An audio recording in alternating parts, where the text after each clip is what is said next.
नमस्कार दर्शकों, बात आज के चैनल के कार्यक्रम खबरदार खबरों में आपका स्वागत है। आपको बता दें कि इस कार्यक्रम में हम आपको देश दुनिया की दमदार खबरें विस्तार में बताएंगे। तो लीजिए आज की खबरदार खबरें।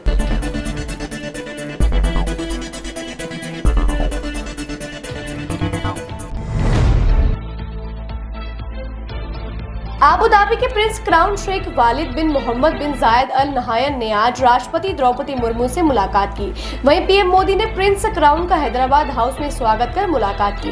राष्ट्रपति ने इस बात पर संतोष व्यक्त किया कि प्रिंस की यात्रा के दौरान भारत और यूएई ने सहयोग के नए क्षेत्रों में कई समझौते के माध्यम से ऐतिहासिक लेकिन दूरदर्शी साझेदारी का और विस्तार किया है। इससे पहले प्रिंस ने राजघाट जाकर महात्मा गांधी को श्रद्धांजलि अर्पित की। प्रिंस का यह पहला भारत दौरा होने से ये और महत्वपूर्ण हो गया है। केंद्रीय गृह मंत्री अमित शाह एक बार फिर से संसदीय राजभाषा के निर्विरोध अध्यक्ष चुने गए हैं।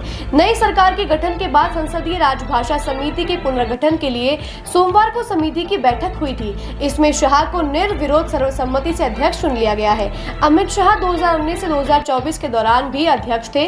इस अवसर पर शाह ने कहा, हमें हिंदी को सभी क्षेत्रीय भाषाओं का मित्र बनाने का लक्ष्य हासिल करने के लिए आगे बढ़ना चाहिए।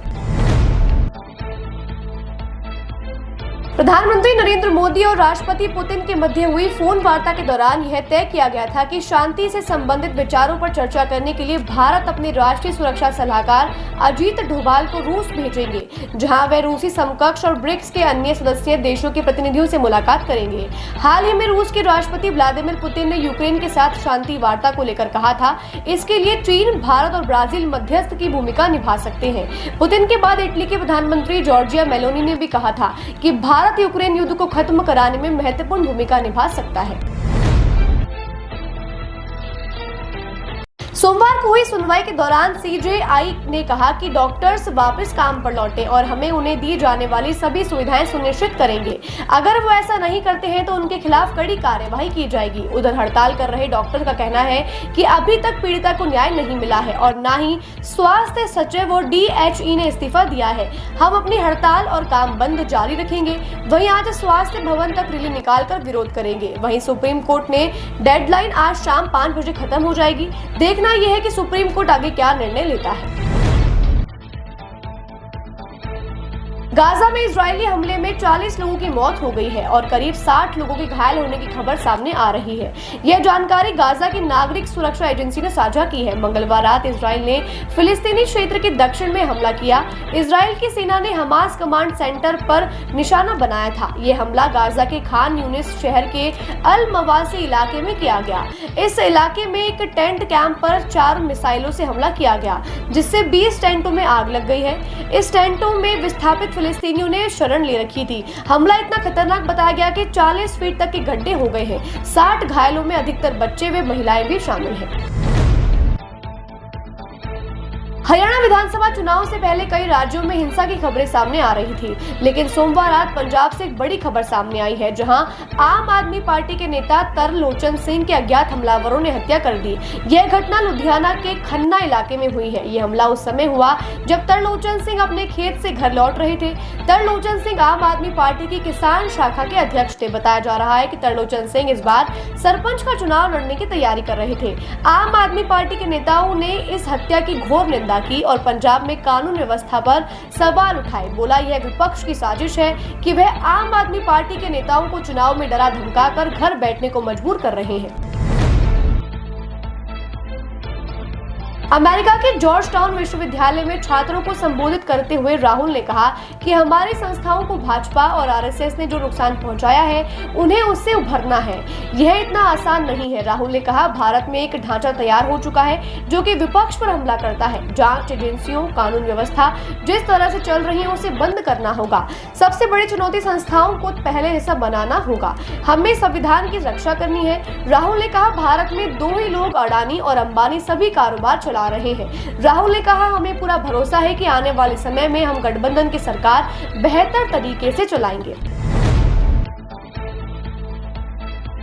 असम के मुख्यमंत्री हेमंत बिस्वा शर्मा ने राज्य में सत्तारूढ़ गठबंधन के विधायकों को लेकर बड़ा बयान दिया है। उन्होंने कांग्रेस और झारखंड मुक्ति मोर्चे के कई विधायकों के भाजपा के संपर्क में होने की बात कही।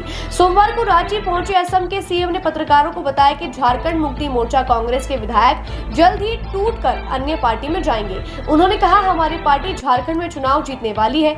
झारखंड मुक्ति मोर्चे के कई विधायक भाजपा में आना चाहते हैं, लेकिन सबको भाजपा में शामिल करने से हमारे पार्टी के नेता और कार्यकर्ता नाराज हो जाएंगे, इसलिए सबको पार्टी में शामिल नहीं किया जा सकता। राहुल गांधी के टेक्सास में आरएसएस, भाजपा और पीएम मोदी पर दिए गए विवादित बयान पर केंद्रीय मंत्री शिवराज सिंह चौहान ने राहुल गांधी पर जबरदस्त हमला किया है। शिवराज ने कहा, राहुल गांधी लगातार तीसरी बार हारने की वजह से कुंठित हो गए हैं। शिवराज ने कहा, राहुल गांधी नेता प्रतिपक्ष है और देश के बाहर देश की छवि खराब करना देशद्रोह जैसा अपराध है। वे भारत जोड़ो यात्रा निकाल कर भी भारत से नहीं जुड़ सके और वो कभी भारत से जुड़ भी नहीं सकते हैं। वो जब भी विदेशी दौरे पर गए हमेशा भारत की छवि को खराब करने का प्रयास किया है। राहुल हमेशा पड़ोसी देश चीन और पाकिस्तान की तारीफ करते हैं। ऐसा चीन और पाक से उन्हें क्या मिलता है जो वो उनके पक्ष में बोलते हैं। राजनाथ ने कहा, संघ के स्वयंसेवक एक एक क्षण देश को समर्पित कर देश का निर्माण करते हैं और ये राहुल को अच्छी तरह पता है, लेकिन वो उसे स्वीकार नहीं करना चाहते। काफी कोशिशों के बाद भी हरियाणा चुनाव में कांग्रेस और आम आदमी पार्टी का गठबंधन नहीं हो सका। इसके बाद आप ने ऐलान कर दिया है कि वे राज्य की 90 विधानसभा सीटों पर अकेले चुनाव लड़ेंगे। वहीं सियासी गलियारों में चर्चा है कि उत्तर प्रदेश में कांग्रेस और समाजवादी पार्टी के गठबंधन में भी सब कुछ ठीक नहीं चल रहा है। राज्य की 10 विधानसभा सीटों पर होने वाले उपचुनाव को लेकर समाजवादी पार्टी और कांग्रेस आमने सामने है। चर्चाओं की माने तो कांग्रेस 5 सीटों पर उपचुनाव लड़ना चाहती है, लेकिन समाजवादी पार्टी कांग्रेस को 5 सीटें देने तैयार नहीं है। समाजवादी पार्टी के नेता रविदास मेहरोत्रा ने कहा कि इस बार समाजवादी पार्टी अपने अंदाज में कांग्रेस को जवाब देगी। जरूरत पड़ी तो गठबंधन को भी खत्म किया जा सकता है।